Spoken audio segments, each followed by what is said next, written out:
টানা দুদিনের ব্যবধানে দুই দফা মূল্য বৃদ্ধির পর এবার দেশের বাজারে সোনার দাম কমানোর ঘোষণা দিয়েছে বাংলাদেশ জুয়েলার্স সমিতি। 24শে জুলাই বৃহস্পতিবার পাঠানো এক সংবাদ বিজ্ঞপ্তিতে এ তথ্য জানায় সংগঠনটি। নতুন দর গতকাল শুক্রবার থেকেই কার্যকর হয়েছে।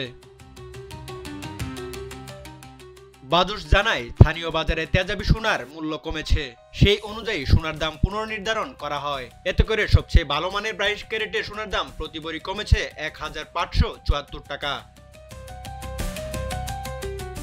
নতুন দর অনুযায়ী 22 ক্যারেট প্রতি ভরি 1,71,601 টাকা, 21 ক্যারেট প্রতি ভরি 1,63,798 টাকা এবং 18 ক্যারেট প্রতি ভরি 1,40,400 টাকায় বিক্রি হচ্ছে।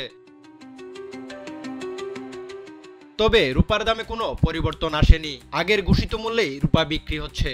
22 ক্যারেট রূপা প্রতি ভরি 2,811 টাকা এবং 21 ক্যারেট প্রতি ভরি 2,683 টাকা এবং 18 ক্যারেট প্রতি ভরি 2,298 টাকায় বিক্রি হচ্ছে। এর আগে গত 22 ও 23 জুলাই দুই দফা স্বর্ণের দাম বাড়িয়েছিল বাজুস, যা যথাক্রমে 23 ও 24 জুলাই কার্যকর হয়েছিল। এরপর আবারও নতুন করে দাম কমানো হলো।